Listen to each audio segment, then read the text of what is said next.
ভিডিওটি চালু করার জন্য আপনাকে অসংখ্য ধন্যবাদ। আজকে আমরা তিতর পাখির 3টি উপদেশ শুনব, যা আপনার জীবনকে পরিবর্তন করে দিতে পারে। চলুন ভিডিওটি শুরু করি। একদিন জালাল উদ্দিন রুমি একটি বনের পথে ধরে যাচ্ছিলেন। হঠাৎ তিনি একটি বিশাল কৃষ্ণবর্ণের তিতর পাখি ধরে ফেললেন। রুমি মনে মনে ভাবছিলেন, আজকের আহার হিসাবে পাখিটিকে ঝলসানো হবে নাকি সুস্বাদু তরকারি রান্না করা হবে।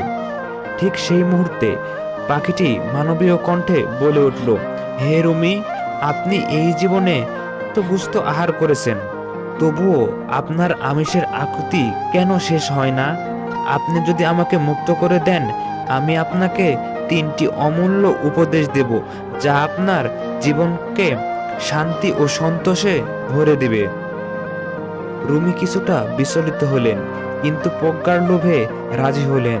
তিনি বললেন, বেশ, তবে আমার হাতের মুঠোয় মধ্যেই তুমি প্রথম উপদেশটি দাও। যদি পছন্দ না হয় তবে এই মুহূর্তে তোমাকে হত্যা করব।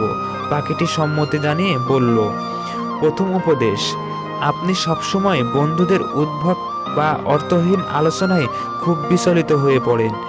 এর চেয়ে তাদেরকে তাদের মতো থাকতে দিন, তাতে আপনার জীবন আরো শ্রেয়তর হবে এবং আপনি শান্তিতে থাকবেন। রুমি কিছুক্ষণ চিন্তা করে দেখলেন পাখিটির কথার গভীর প্রজ্ঞা আছে। তিনি দ্বিতীয় উপদেশের জন্য অনুরোধ করলেন। পাখি এবার বলল, আমাকে মুক্ত করে দিলে আমি ওই গাছের ডালে বসে দ্বিতীয় উপদেশটি দিব।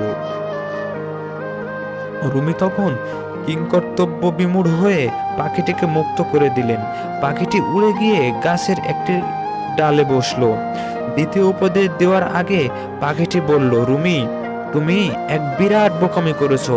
আমার পেটের ভিতরে 3 কেজি ওজনের মহামূল্যবান হীরা ছিল।